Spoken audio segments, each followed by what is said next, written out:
नमस्ते नमस्ते नमस्ते नमो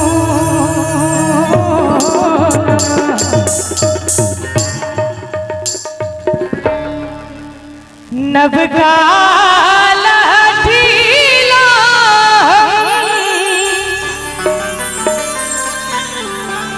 करब श्रृंगार हे जग जननी मैया नवकाला ढीला करब श्रृंगार हे जग जननी मैया।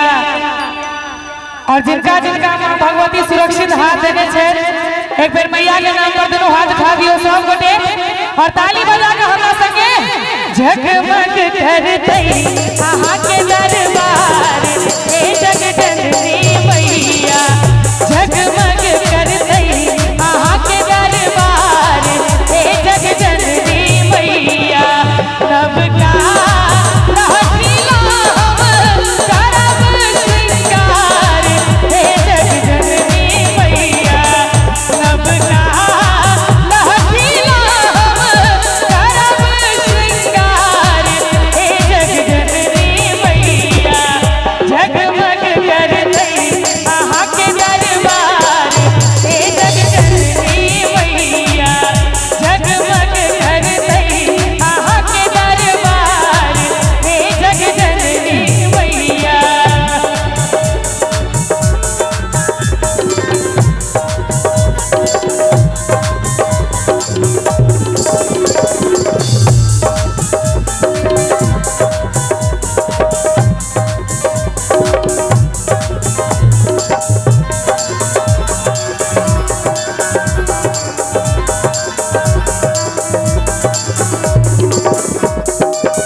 लाले रंग दुआनब लाले रंग टिकली हे जग जननी मैया।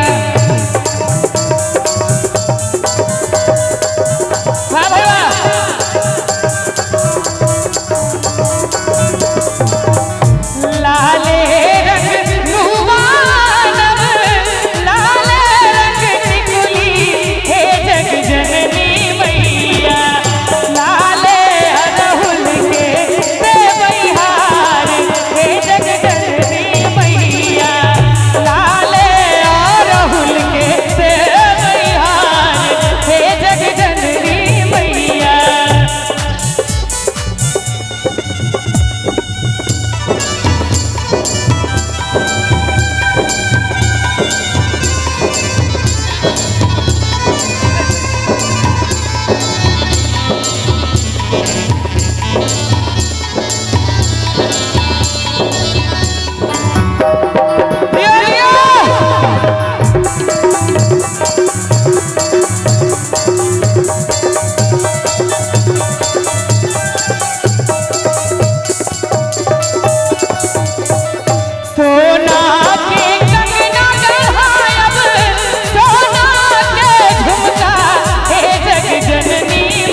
एक बेर ताली बजा दियो सब गोटे नीक लागत हुए तो तई पर सोनूर के झनकार हे जग जननी मैया तई पर सोनूर के झनकार हे जग जननी मैया। और सब अंत में धिया झूली मैया बेटा प्रशांत हे जग जननी